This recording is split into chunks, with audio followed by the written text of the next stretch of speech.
মঙ্গলবার এনসিসি থানার অন্তর্গত সকল ক্লাব সম্পাদক এবং সভাপতি সহ অন্যান্য সদস্যদের নিয়ে গুরুত্বপূর্ণ বৈঠক করলেন আসন্ন শারদীয় দুর্গোৎসবকে শান্তিপূর্ণভাবে সমাপন করবার উদ্দেশ্যে এনসিসি থানার পুলিশ।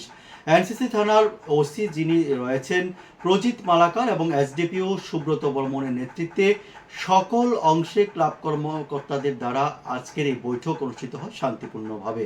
ক্লাব কর্মকর্তাদের আসন্ন শারদীয় দুর্গোৎসব সম্পর্কে বিভিন্ন আইন সম্পর্কে তাদের অবগত করানো হয় আজকের এই বৈঠকে। আমাদের এনসিসি পুলিশ স্টেশনের অন্তর্গত বিভিন্ন ক্লাব এবং সংস্থার যে পূজা কমিটি ওদের সবাইকে নিয়ে আমাদের এখানে বসা। আসন্ন যে দুর্গাপূজা, এই দুর্গাপূজাকে সামনে রেখে কীভাবে আমরা দুর্গাপূজাটাকে সম্পন্ন করতে পারবো খুব সুন্দরভাবে, সেইটা নিয়ে আমাদের ম্যান টু ম্যান ডিসকাশন হয়েছে।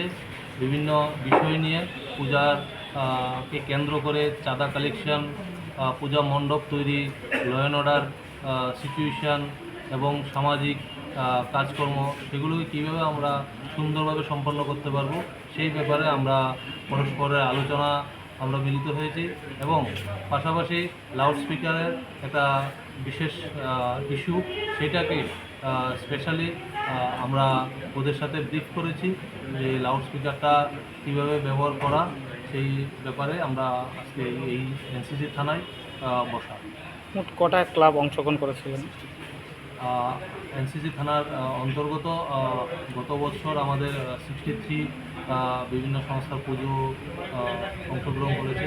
আজকে মোটামুটি সবগুলো ক্লাবই অংশগ্রহণ করেছে এই আলোচনায়। যারা সবার সাথে একটা রিলেশন মেনটেন করে সবার সহযোগিতায় এই পূজাটা সম্পন্ন করে